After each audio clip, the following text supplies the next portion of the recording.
ఐదవ కీర్తన 3వ వచనాన్ని చూద్దాం. యెహోవా, ఉదయమున నా కంఠస్వరము నీకు వినబడును, ఉదయమున నా ప్రార్థన నీ సన్నిధిని సిద్ధము చేసి కాచియుందును. ఉదయమున నా కంఠస్వరము నీకు వినబడును. వినపడకపోతే ఎందుకు కీర్తనకారుడు అంత పర్టికులర్గా ఉదయమున నా కంఠస్వరం నీకు వినపడును అంటున్నాడు? రేపు పొద్దున్నే నువ్వు నాకు కాల్ చేయి అని అంటే, పొద్దున్నే కాల్ చేయలేదనుకోండి, ఆ వ్యక్తి పనిష్మెంట్ ఉంటుందా ఉండదా?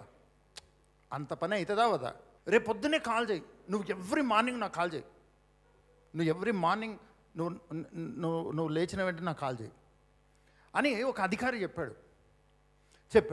చెప్పిన తర్వాత రోజు చెప్పడు, ఇదో ఎవ్రీ మార్నింగ్ నీ వాయిస్ నాకు వినపడాలి, నువ్వు కష్టం ఉంది, నష్టం ఉంది, బాధ ఉంది, దుఃఖం ఉంది అంటే కుదరదు, నువ్వు ఎవ్రీడే మార్నింగ్ నాకు కాల్ చేయి అని ఒక అధికారి చెప్తే విన్నటువంటి వ్యక్తి ఏం చేయాలి? ఎవ్రీడే. కొంతమందికి బెయిల్ వస్తుందండి, ఏదైనా కేసు పెడితే దాంట్లో బెయిల్ వస్తుంది. ఏంటంటే కండిషన్ బెయిల్. రోజు పోలీస్ స్టేషన్కి వచ్చి సంతకం పెట్టిపోవాలి.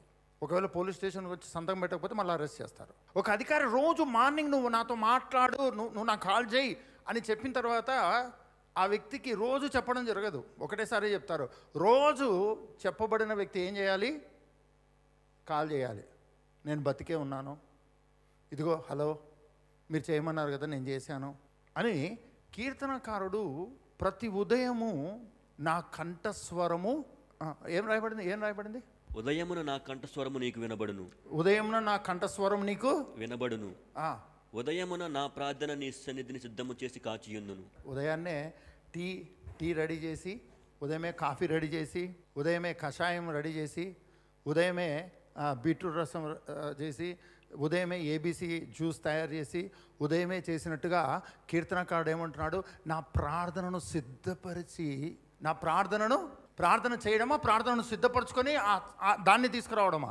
దేవుని హృదయం ఎలా ఉంది, దేవునికి నేను ఏం చేయాలి, అది దేవుని హృదయంలో నా పట్ల ఆయన ఏం ఆశిస్తున్నాడు, ఏం తపన కలిగి ఉన్నాడు, ఏమి చేయాలని ఆయన కోరుకుంటున్నాడు, ఎలా చేయాలని ఆయన కోరుకుంటున్నాడు, ఇది తెలిసినటువంటి దావీదు ఉదయముననే నా కంఠస్వరమును నీకు వినబడును. నీకెందుకు ప్రభా ఉదయాన్నే నా కంఠస్వరం నీకు వినపడుతుంది? ఎంజాయ్, హ్యాపీగా ఉండు. నేను కదా నీతో మాట్లాడతాను, నా కంఠస్వరంతో నేను నీతో మాట్లాడతాను కదా, నా స్వరముతో నిన్ను గొప్ప చేస్తాను కదా, నా స్వరముతో నిన్ను ఆరాధిస్తాను కదా, నా స్వరముతో నిన్ను మహిమపరుస్తాను కదా. కీర్తనకారుడు ఉదయమునే నా కంఠస్వరము నీకు వినపడును. తర్వాత ఉదయమున నా ప్రార్థన నీ సన్నిధిని సిద్ధము చేసి కాచియుందును. ప్రార్థన అనేది సిద్ధపరచుకునే లేదా, లేకపోతే ఏది పడితే అదా, ఏది ఉంటే అది చేసుకునేదా? దేవుడు ఏం కోరుకుంటున్నాడు నీ నుంచి? నీ మాటలు ఆయన సన్నిధికి వినబడాలని కోరుకుంటున్నాడు. ఆ వినబడేటువంటి ఆ స్వరములో ఏ మాటలు ఉండాలని ఆయన కోరుకుంటున్నాడు? ప్రభుకు స్తోత్రం. ఒకసారి మనం కీర్తన 27వ కీర్తన చూద్దాం, 8వ వచనం చూద్దాం. 27:8. నా సన్నిధి వెదకుడని నీవు సెలవీయగా, యెహోవా నీ సన్నిధి నేను వెదకెదనని నా హృదయము నీతో అనెను. దేవుడు ఏమన్నాడు? మనం ఏం కోరుకోవాలంట? ఆయన నుంచి సహాయం కోరుకోవాలా, ఆయన సన్నిధిని కోరుకోవాలా? ఆయన నీకు సాయం చేయాలనుకుంటున్నాడా, ఆయనే రావాలనుకుంటున్నాడా? ఆయననే నీకు అనుగ్రహించబడాలని అనుదినం కోరుకుంటున్నాడు. ఆయనతో నువ్వు అనుదినం నింపబడాలని, నువ్వు నింపబడిన అనుభవంలో నువ్వు ఉండాలని కోరుకుంటున్నాడు. ఆయననే తన ప్రేమంతా నువ్వు గ్రహించాలని ఆయన కోరుకుంటున్నాడు. ఆయననే తన సామర్థ్యంను, తన శక్తినంతా నీ పరిస్థితుల్లో నీకు రుచి చూడాలని ఆయన కోరుకుంటున్నాడు. నువ్వెంత శోధన గుండా వెళ్తే, ఎంత బలహీనత గుండా వెళ్తే ఆయన అంత బలముతో నిన్ను నింపడానికి సిద్ధంగా ఉన్నాడు. నువ్వెంత నిరాశతో ఉంటే అంతగా ఆయన సన్నిధిని నీకు నింపడానికి సిద్ధంగా ఉన్నాడు, నేర్పించడానికి సిద్ధంగా ఉన్నాడు. నా సన్నిధిని వెదుకుడి అని నువ్వు సెలవీయగా, యెహోవా నీ సన్నిధి నేను వెదకెదనని నా హృదయము నీతో అనెను. నా హృదయం నీతో అనెను. నా హృదయంలో ఏమనను అంటే, నువ్వు దేవుని సన్నిధికి వచ్చేటప్పుడు నీ హృదయమును సిద్ధపరచుకోవాలి. అనుదినము ఆయనకు సమయం ఇచ్చేటప్పుడు, చర్చికి వచ్చేటప్పుడు అనుదినము ఆయనకు ప్రతి ఉదయము, ప్రతి పరిస్థితిలో, ప్రతి సాయంత్రము, ప్రతి రాత్రి, ప్రతి పరిస్థితుల్లో నీ హృదయములో ఒక సిద్ధపాటు. కీర్తనకారుడు అన్నాడు కదా, ప్రతి ఉదయము నా ప్రార్థనను సిద్ధం చేసి అంటే దేవుని నువ్వేం అడగాలో నువ్వు సిద్ధపరచుకోవాలి, నువ్వు కన్ఫర్మ్ చేసుకోవాలి. మొట్టమొదటి ఆయనని ఏం అడగాలో నీకు ఒక కన్ఫర్మేషన్ ఉండాలి, ఒక సిద్ధపాటు ఉండాలి. ఆ సిద్ధపాటుతో నీవు ఆయన సన్నిధిలో అనుదినము నువ్వు ప్రార్థన చేయాలి. నువ్వు సిద్ధపరచుకోవాలి. నువ్వు కన్ఫర్మ్ చేసుకోవాలి, నువ్వు ఒక కన్ఫర్మేషన్ ఉండాలి, ఒక సిద్ధపాటు ఉండాలి. ఆ సిద్ధపాటుతో నీవు ఆయన సన్నిధిలో అనుదినము నువ్వు ప్రార్థన చేయాలి. నువ్వు సిద్ధపరచుకోవాలి. నువ్వు కన్ఫర్మ్ చేసుకోవాలి, నువ్వు ఒక సిద్ధపాటు ఉండాలి, ఒక సిద్ధపాటు ఉండాలి. ఆ సిద్ధపాటుతో నీవు ఆయన సన్నిధిలో అనుదినము నువ్వు గడపాలి. ఎందుకంటే ఆయననే చెప్పి ఉన్నాడు, నా సన్నిధిని ఎవరిని వెతకాలంట?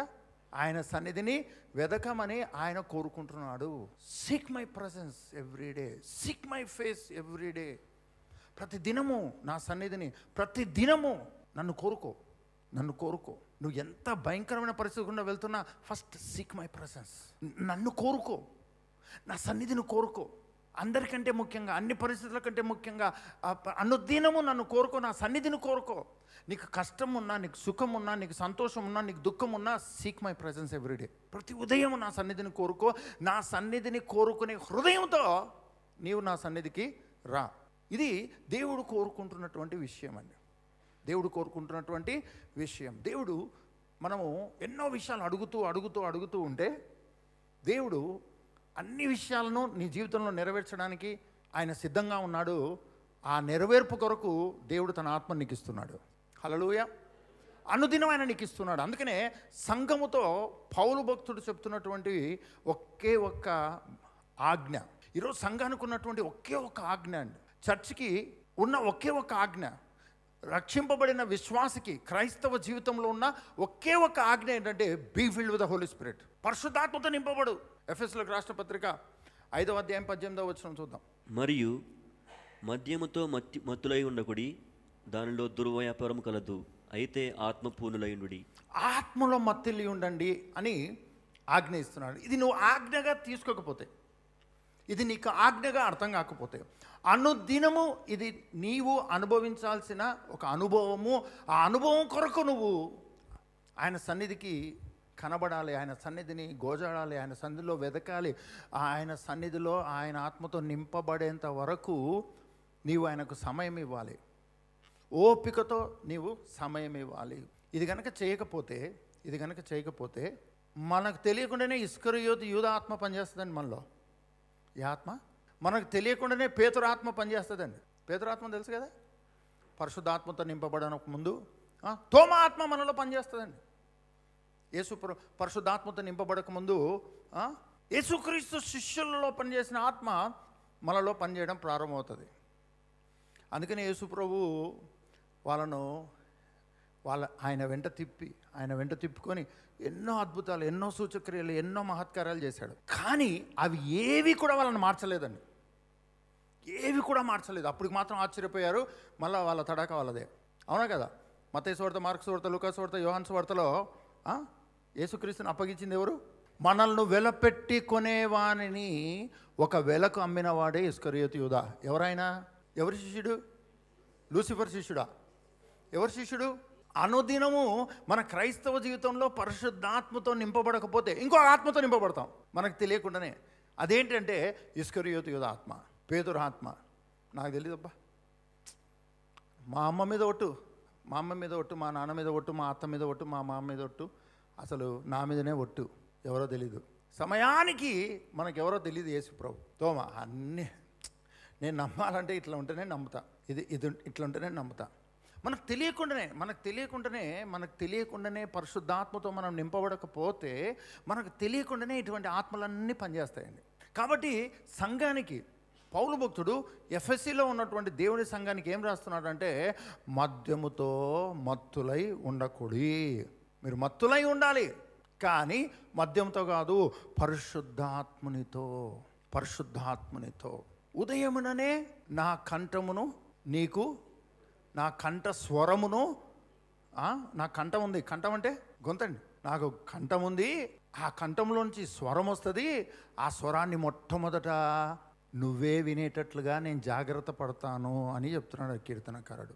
మీ పక్క వాళ్ళు చెప్పండి, నువ్వు గొర్రెలు కాసుకున్నా పర్వాలేదు, ఏ చిన్న పని చేసుకుంటున్నా పర్వాలేదు, అసలు నువ్వు ఏం చేస్తున్నా పర్వాలేదండి. అది ఎంత చిన్న పని అయినా పర్వాలేదు, మోసము, అబద్ధము, కుట్రలు కాకపోతే చాలు. నువ్వు ఏ చిన్న పనైనా చేస్తుండు, నీవు నీ కంఠస్వరమును దేవుడు వినాలని ఆశపడుతున్నాడు. హల్లెలూయా. నీ పరిస్థితులతో సంబంధం లేకుండా, నీకున్న బలహీనతలతో సంబంధం లేకుండా, అసలు నీకు లేయడానికే శక్తి లేదు, లేచి శక్తి లేదు, గొంతంతా అసలు రావట్లేదు. కానీ అటువంటి సమయంలో సైతము ప్రభు నీ స్వరాన్ని వినాలని ఆశపడుతూ ఉన్నాడు. హల్లెలూయా. ఆ స్వరాన్ని వినాలని ఆశపడుతూ ఉన్నాడు.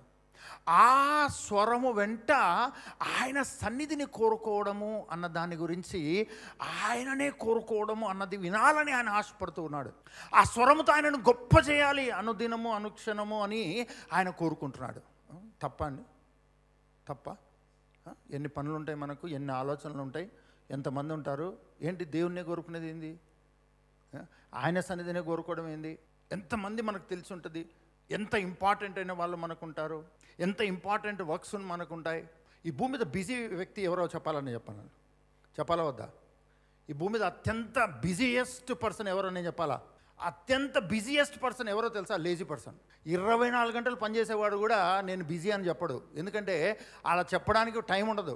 కానీ నాకు టైం లేదన్న వ్యక్తి సోమరి అని అర్థం అనమాట. ఏమి చేతగాని వ్యక్తి, ఏమి చేయని వ్యక్తి 24 గంటలు ఆలోచిస్తూనే ఉంటాడు.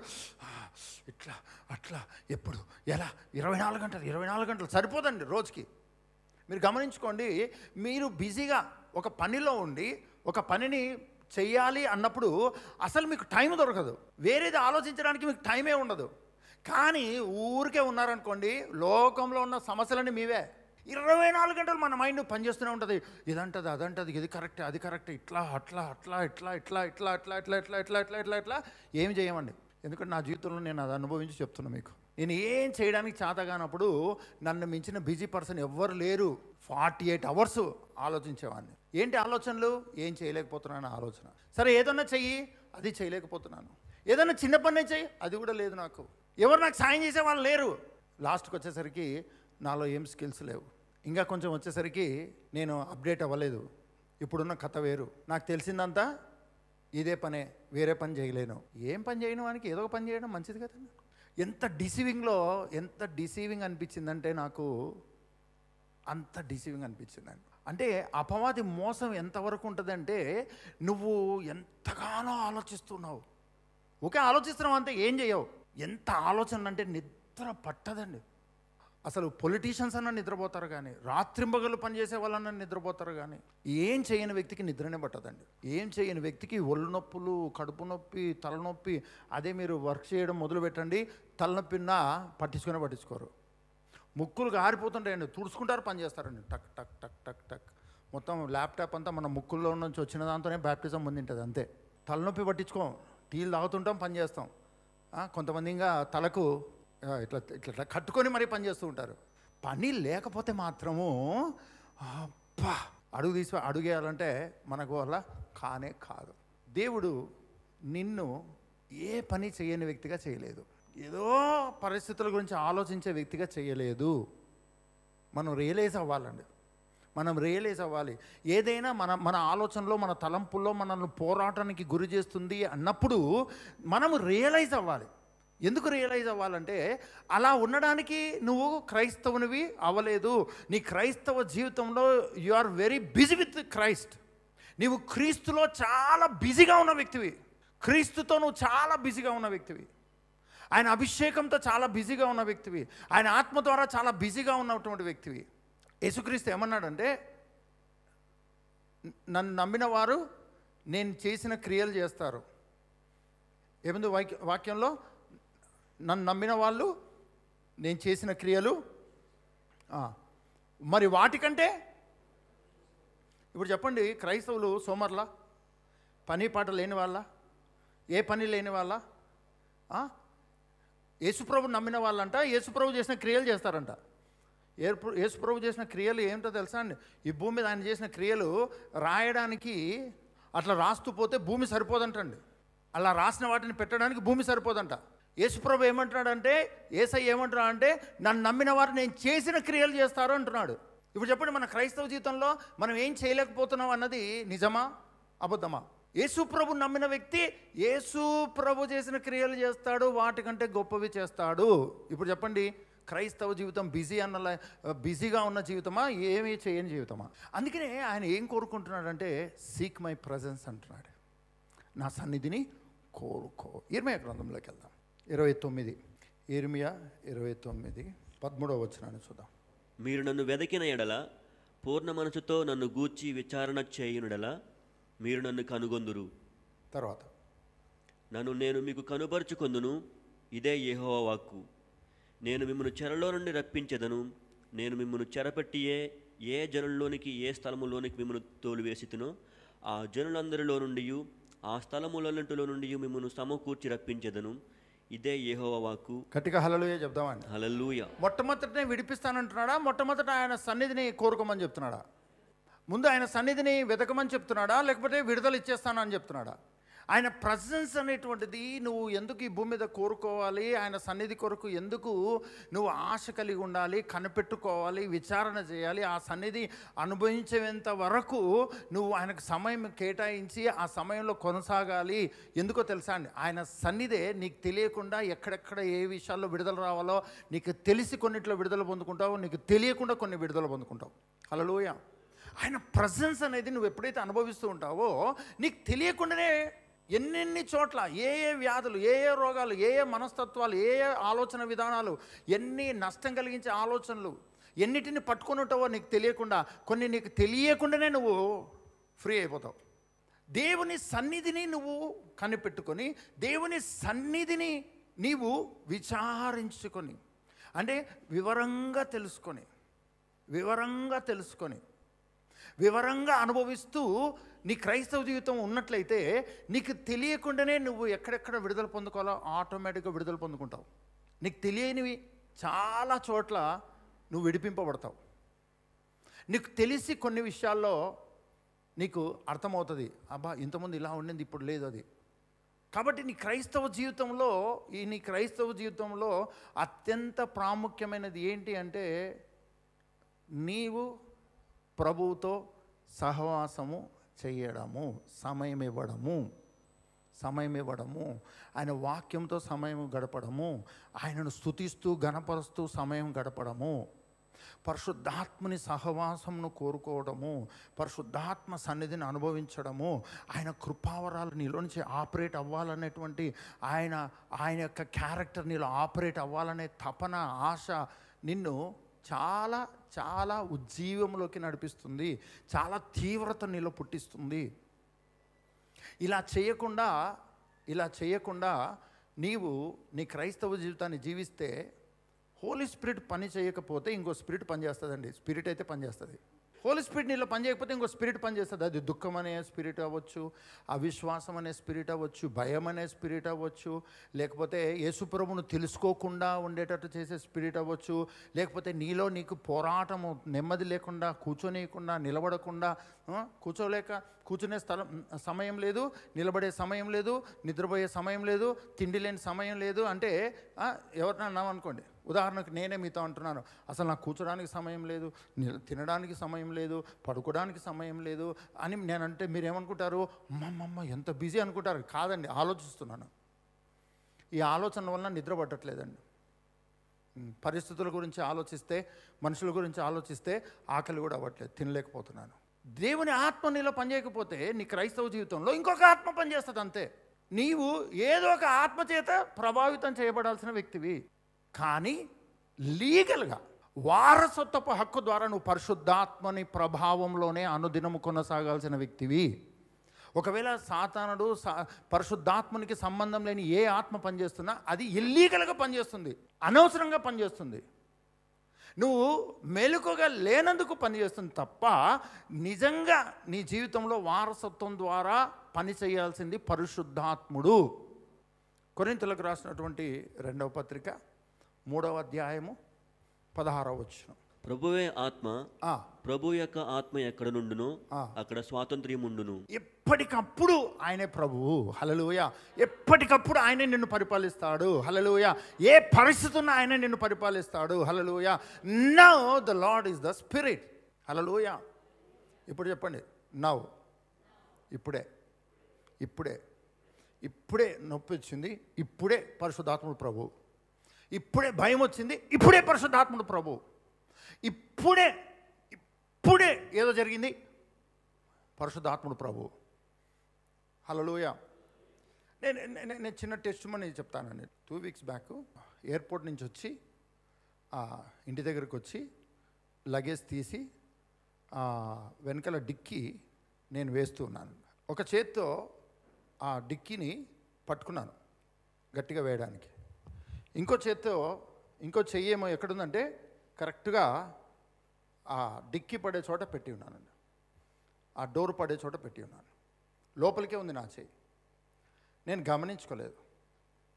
నా చేత్తో ఈ చేత్తో ఎంత గట్టిగా కొట్టానంటే అసలు చాలా శక్తివంతంగా కొట్టానండి. విచిత్రం. అసలు కొడితే ఈ రెండేళ్ళు నలిగిపోయాయండి. రెండేళ్ళు. అసలు పగ ఉన్నవాడు కూడా కొట్టుకోడు అన్నట్ల, కోపంతో కొట్టేవాడు కూడా అంత గట్టి కొట్టుకోడు. అదేం విచిత్రమో. నేను ఈ చేతితో అందులో రైట్ హ్యాండ్ పవర్ కంటే లెఫ్ట్ హ్యాండ్ పవర్ ఎక్కువ ఉంటుంది. అసలు వేసి కొట్టాను. డోర్ కొట్టంగానే పడింది. ఆ పడ్డమే ఈ రెండేళ్ళు అలా పెట్టాను. కడుపులో ఒక్కసారి పెయిన్ స్టార్ట్ అయిపోయిందండి. కడుపులో కలక ఉంటుంది కదా, కడుపులో పెయిన్ స్టార్ట్ అయిపోయింది. ఈ రెండేళ్ళు అయిపోయిందిరా, ఎముకలు ఇరిగిపోయి ఉంటాయి అనుకున్నాను. అబ్బా అన్నాను. వెంటనే చేసి హీలింగ్ జీసస్ నేమ్ అనిందండి. ఇంకా చూసుకుంటే భయంకరమైన పెయిన్ అండి. కానీ now the lord is the holy spirit, now the lord is the holy spirit, now the lord is the holy spirit, now the lord is the holy spirit. Now కరెక్ట్గా ఒక నిమిషం కూడా అవ్వలేదండి. పెయిన్ ఎటుపోయిందో తెలీదు. ఆ పడిన దెబ్బకి ఈ రెండేళ్ళు ఈ చెయ్యంతా వాచిపోవాలి. ఎక్స్రే తీస్తే ఖచ్చితంగా ఇక్కడ బోన్ బ్రేక్ అయిందని చెప్పాలి. మొత్తము బ్లడ్ క్లాట్ అయిపోయి అసలు ఘోరంగా అవ్వాలి. కానీ now the lord is the holy spirit, now the lord is the holy spirit. ఎందుకు నేను చెప్తున్నానంటే రీసెంట్గా అంటే what is the power of confession. మన ఒప్పుకోలు, మనం పలకడము, మనం నమ్మడము, అది రియాలిటీగా మనము నమ్మడము అన్నది ఎంత ప్రాక్టికల్గా తీసుకెళ్తుంది అంటే అంత ప్రాక్టికల్గా తీసుకెళ్తుంది. రీసెంట్గా జరిగిన విషయం అండి. ఇమ్మీడియట్గా అండి. 1 మినిట్ కూడా పూర్తి అవ్వలేదు. ఇంకా నేను గొప్ప భక్తుని కాబట్టి ఇలా నాకు జరుగుతుంది, మీరు కొంచెం కష్టపడాలి అనే మాట నేను చెప్పట్లేదు. నేను మిమ్మల్ని ప్రోత్సహిస్తూ ఉన్నాను. సేమ్ హోలీ స్పిరిట్ ఆయన ఇప్పటికీ నీకు ప్రభు అయి ఉన్నాడు. నువ్వు ఏ పరిస్థితుల్లో ఇప్పటికీ పరిశుద్ధాత్మ నీకు ప్రభు అయి ఉన్నాడు. హల్లెలూయా. ఆయన ఇప్పుడు నువ్వు ప్రభువు అన్నప్పుడు ఇమ్మీడియట్గా రావాల్సిన కంఫర్ట్, రావాల్సిన హీలింగ్, రావాల్సిన ధైర్యం, రావాల్సిన బలము ఇమ్మీడియట్గా వచ్చేస్తుందండి. ఇమ్మీడియట్గా వచ్చేస్తుంది. లేదంటే నన్ను మించిన భయస్థుడు లేడండి ప్రపంచంలో. కానీ ప్రభుకు స్తోత్రం, ప్రభుకు మహిమ కలుగును గాక. నా అంత టెన్షన్ పడే వ్యక్తి భూమి మీద ఎవరు ఉండరు అన్నట్టుగా ఉంటుంది. ఎవరి టెన్షన్ వాళ్ళకి గొప్పది కదండి, ఎవరి బలహీనత వాళ్ళకి గొప్పదండి. కానీ బలవంతుడు now the lord is the spirit, now the lord is the spirit. ఇప్పుడు పరిశుద్ధాత్మ నాకు ప్రభు అయినాడు. ఇప్పుడే మళ్ళీ కొంచెం అయిన తర్వాత అప్పుడే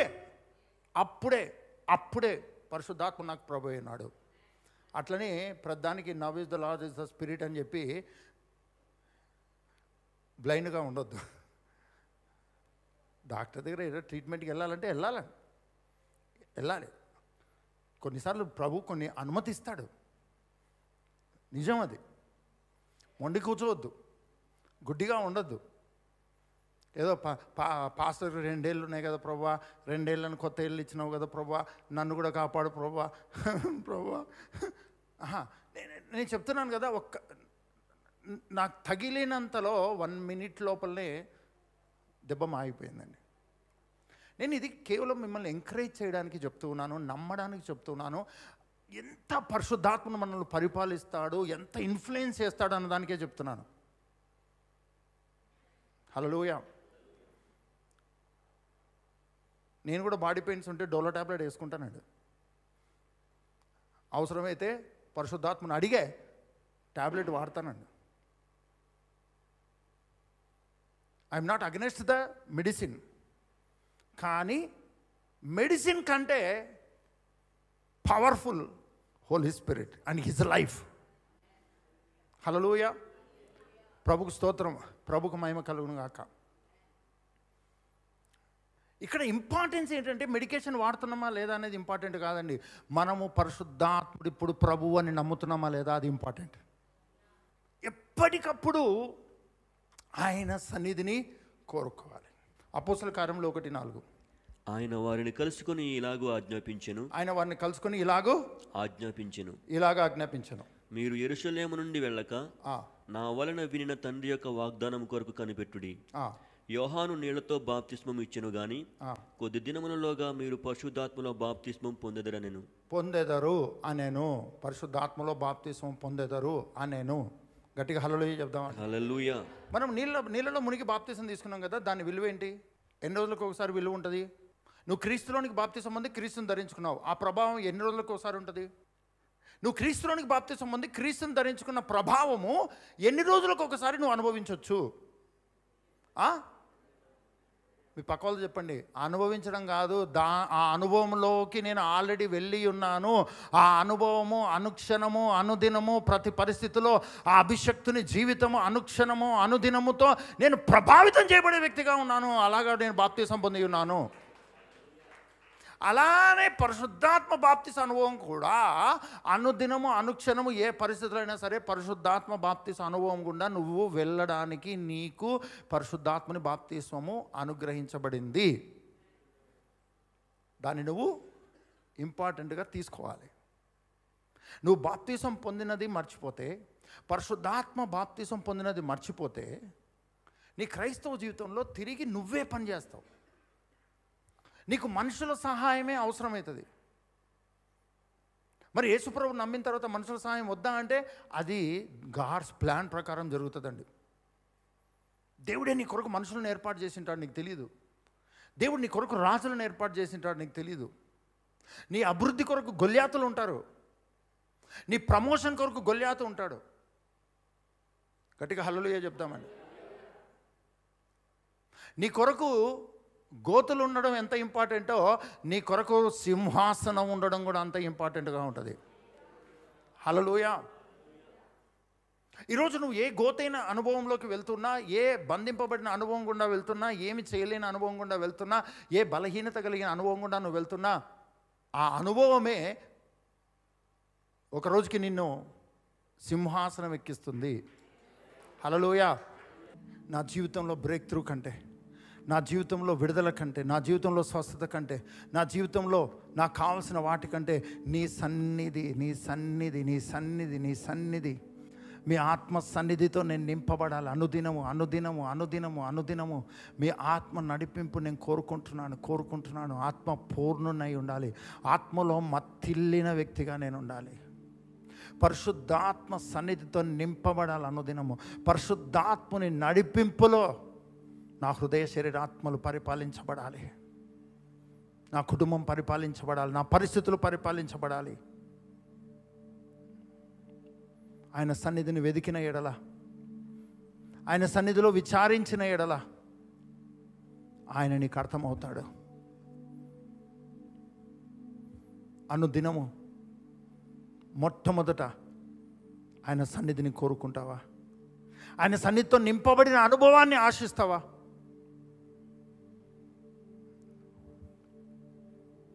ఆయనతో సమయం గడుపుతావా? అధికముగా నీకు తెలుసు, నువ్వు ఇష్టమైన వ్యక్తులతో 5 నిమిషాలు మాట్లాడితే తృప్తి ఉండదు. నీకు ఎక్కువసేపు మాట్లాడితే తృప్తి ఉంటుంది. నువ్వు ఇష్టపడే మనుషులతో ఎంత ఎక్కువ సమయం గడిపితే అంతగా నువ్వు సాటిస్ఫై అవుతావు, సంతోషపడతావు. మరి దేవుడు యేసుక్రీస్తు ప్రభు పరిశుద్ధాత్ముడు ఇంకెంత నీకు అవసరమో, ఇంకెంతగా నువ్వు సమయం ఇవ్వాలో, 24 గంటలు ఆయన నీ దగ్గర నుంచి తీసుకోవాలని కాదు, ఆయనతో నింపబడేంత వరకు నువ్వు సమయం గడపడం నేర్చుకో. పరిశుద్ధాత్ముని కార్యాలు అధికముగా కోరుకో. ఇది మ్యాండేటరీ, ఇది ఆజ్ఞ. ఆయన సన్నిధిని కోరుకోవడం, ఆ సన్నిధే నీకు కావాల్సినది ఇస్తుంది. నీకు కావాల్సిన దాంట్లోకి నడిపిస్తుంది. నీకు కావాల్సిన మనుషులు నీతో కనెక్ట్ అయ్యేటట్టు చేస్తుంది. నీకు అవసరం లేని మనుషులు ఆటోమేటిక్గా దూరం అయిపోతారు.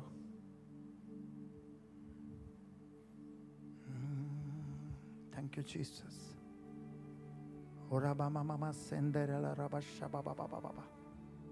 నీ క్రైస్తవ జీవితంలో ఇది నీకు ఆజ్ఞగా, ఇది నీకు ప్రాముఖ్యంగా, ప్రతి దినము ఇలాంటి అనుభవం కొరకు నువ్వు వెతికే వ్యక్తిగా, ఆశించే వ్యక్తిగా నువ్వు ఉండాలనుకుంటున్నట్లయితే నీ ఆశను, నీ తపనను నువ్వు నిలబడి నీ 2 చేతులు ఎత్తి, తండ్రి మీ ఆత్మతో అనుదినం నేను నింపబడాలి,